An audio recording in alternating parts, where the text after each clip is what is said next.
90% student mistake face करते हैं जिसकी वजह से उनको 50 मार्क्स तक का लॉस होता है। Tough questions, time pressure, negative marking. अगर आप भी ये प्रॉब्लम फेस कर रहे हो ना तो इस वीडियो को एंड तक देखो, क्योंकि मैं आपको कुछ ऐसी स्ट्रेटेजीज बताने वाला हूं जो कि अगर आप फॉलो करते हो तो आप भी बिल्कुल एमसीक्यूज को एक प्रो की तरह हैंडल करोगे। So let's begin.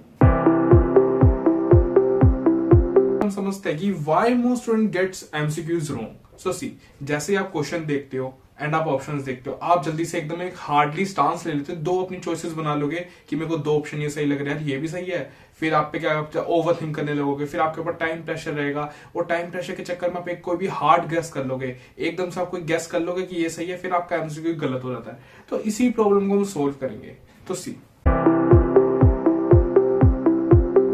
इस प्रॉब्लम को टैकल करने के लिए काफी सारे तरीके हैं, जिनमें से हम फर्स्ट तरीका देखते हैं। तो सबसे पहले आपको हमेशा एमसीक्यू को करने से पहले उसका सबसे पहले क्वेश्चन पढ़ो अच्छे से, ठीक है। क्योंकि मोस्टली स्टूडेंट क्या करते हैं, वो क्वेश्चन पढ़ते हैं, उससे मतलब क्वेश्चन तो पढ़ते हैं बट उससे पहले ही वो एमसीक्यूज पे चले जाते हैं कि उन्होंने क्वेश्चन नहीं पढ़ा, चलो पहले एमसीक्यूज देख लेता हूं, अच्छा ये 4 ऑप्शन है, इसका क्वेश्चन देखता हूं, अब देखते हो इनमें सही क्या होगा।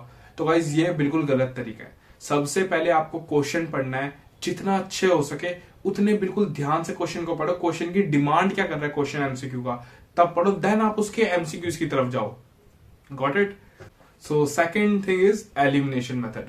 एलिमिनेशन मेथड ज्यादा कोई कंफ्यूजिंग चीज नहीं है, बस सिंपल सी है, ये समझो हर एमसीक्यूज में आपको 4 ऑप्शन दिए जाते हैं एंड सीयूटी एमसीक्यूज को अगर आप ध्यान से देखो तो उसमें हर क्वेश्चन में आपको 2 एमसीक्यूज तो ऐसे दिए गए होंगे जो बिल्कुल ही गलत होंगे क्वेश्चन से, जो बिल्कुल ही अपोजिट होंगे। तो सबसे पहले आप उन 2 एमसीक्यूज को पहचानो, देन उनको मार्क करो एंड उनको हटा दो। अब आपके पास क्या होगा, सिर्फ 2 ऑप्शंस बचेंगे।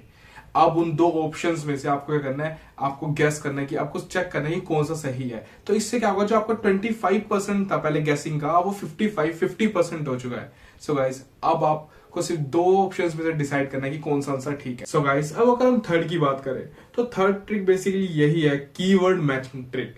सो आपको कीवर्ड मैच करना है। इसको पहली बात, जब आप अपनी प्रिपरेशन करोगे अभी से ही, तो आपको कीवर्ड पे ज्यादा फोकस करना है कि ये, क्योंकि देखो एमसीक्यूज में आपको कीवर्ड पता होना चाहिए वही, क्योंकि एक कीवर्ड पूरी स्टेटमेंट को थोड़ा ट्रिकी बना सकता है। जैसे मानो इसको एक एमसीक्यू से समझते हैं, who was the first president of independent India?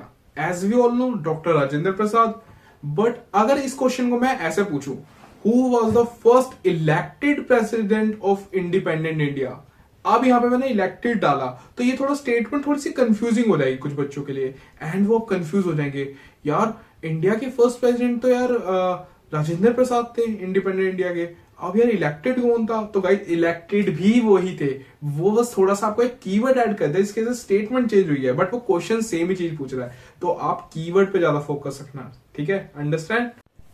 So guys, अब आते हैं सबसे खतरनाक वाले एमसीक्यूज, जिन्होंने मेरे को भी काफी हार्ड टाइम दिया था सीयूटी के टाइम पे, बट मैंने इनको कुछ अच्छे तरीके से टैकल किया था इस ट्रिक के थ्रू। तो सी, जब भी आपको एसर्शन और रीजन वाला एमसीक्यू दिखे तो आपको सबसे पहले क्या करना है, आपको दोनों स्टेटमेंट पढ़नी है अलग अलग। सबसे पहले आप एसर्शन को पढ़ो अलग से और रीजन को पढ़ो अलग से, ठीक है। फर्स्ट स्टेप आपका ये है, दोनों को अलग अलग पढ़ना है। सेकंड स्टेप में आप बेसिकली क्या करोगे, आप चेक करोगे कि वो दोनों स्टेटमेंट सही है कि नहीं है, वो दोनों स्टेटमेंट राइट है कि नहीं है, ठीक है। थर्ड स्टेप में आपको चेक करना है जो रीजन दिया गया है, क्या वो करेक्ट एक्सप्लेनेशन है असर्शन की। ये 3 स्टेप आपको यूज करना है असर्शन और रीजन वाले एमसीक्यूज। सो गाइस, अब एक आती है स्मार्ट गैसिंग ट्रिक।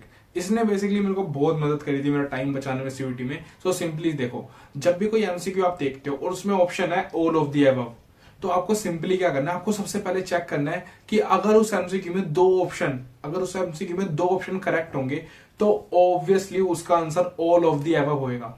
जैसे मान लो एक एमसीक्यू है, उसमें 4 ऑप्शन दे रखे हैं, ठीक है, और उसमें ऑप्शन है ऑल ऑफ द अबव और ऊपर 3 ऑप्शन दे रखे हैं, तो आपको सबसे पहले देखना है अगर उसमें 2 ऑप्शन करेक्ट हैं, पर मेक श्योर करो अगर 2 ऑप्शन आपके करेक्ट हैं उस क्वेश्चन में, तो आपका जो आंसर होगा simply all of the above है, ठीक है। तो आपको चेक करने की नहीं है, सारे आंसर चेक करने की जरूरत नहीं है, सिर्फ अगर आपके 2 भी सही है तो आप सीधा ऑल ऑफ द अबव पे टिक मारना। सो गाइज, अब एक ऐसी ट्रिक है जो मैं आपको बताने जा रहा हूं, जो कि देखो बहुत मदद करेगी, जो कि बेसिकली है टाइम स्ट्रेटेजी।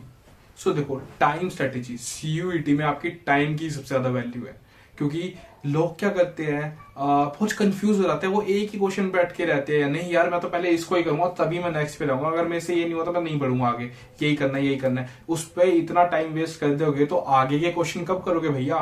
तो इसी को हम देखेंगे। आपको अपने पेपर को 3 राउंड में बांट देना है, समझे, 3 राउंड। फर्स्ट राउंड में आपको क्या करना है, आपको जो सबसे इजी है और जो बिल्कुल श्योर हो आप उनके आंसर को लेके, सबसे पहले उन्हें जल्दी जल्दी टिक कर दो, जिनको जो क्वेश्चन बहुत इजी है और जिनके आंसर को लेके आप श्योर हो। सेकेंड राउंड में आते हैं ट्रिकी क्वेश्चन, जिसमें थोड़ा टाइम लगता है। तो देखो ट्रिकी वाले क्वेश्चंस को आपको कैसे सॉल्व करना है, आपको जो हमने ट्रिक्स पढ़ी थी, एलिमिनेशन मेथड, गैसिंग टेक्निक और वो ऑप्शन चेक करने वाली, ये सब आपको यूज करना है, ठीक है। एंड लास्ट राउंड में जो क्वेश्चन के आपको आंसर आते ही नहीं है, उस पे अब आपके लिए थोड़ा टाइम बचेगा लास्ट में। थर्ड राउंड में क्या करना है, उन्हीं क्वेश्चंस को देखो आ रहे हैं, अगर आपको लग रहा है कि इसमें गैस करना है तो स्मार्ट गैसिंग वाला तरीका यूज करो, गैस करो आंसर और जल्दी जल्दी उसको भी कर दो। बट गाइस एक चीज रिमेंबर करना, किसी भी एमसीक्यू पे आपको 40 सेकंड से ज्यादा नहीं टाइम वेस्ट करना है। हो सके तो एक नॉर्मल वॉच लेके जाना, डिजिटल वॉच तो अलाउड नहीं होगी सेंटर पे सीयूटी में, तो आप एक नॉर्मल वॉच लेके जाना, वो 40 सेकंड से ज्यादा। आपके सामने वैसे भी टाइमर चल रहा होगा तो आपको दिक्कत नहीं है, बट फिर मैं बता रहा हूं आपको 40 सेकंड से ज्यादा किसी भी एमसीक्यू पे टाइम वेस्ट नहीं करना। सीधा उसको मार्क फॉर रिव्यू करोगे, 40 सेकंड में नहीं मिलता उसको लास्ट में करना, ठीक है। 3 राउंड, फर्स्ट राउंड में सबसे इजी वाले जिनको आप श्योर हो, सेकंड राउंड में क्या करना है, सेकंड राउंड में वो जो ट्रिकी क्वेश्चन है, थर्ड राउंड जो बिल्कुल लास्ट में आपके थोड़े 2-3 एमसीक्यू बच जाएंगे, उसमें स्मार्ट गैसिंग करना है। Okay so guys that's it for today. इस वाले वीडियो में हमने यही समझा कि हम कैसे एमसीक्यूज को एक प्रो की तरह हैंडल कर सकते हैं। अगर आपको वीडियो अच्छी लगी तो प्लीज कमेंट करना और लाइक सब्सक्राइब करना, क्योंकि एक ऐसी सीरीज लेके आ रहा हूं मैं जो सीयूटी में आपको मास्टर बना देगी और आपको आपका ड्रीम कॉलेज तक लेके जाएगी। सो बाय बाय।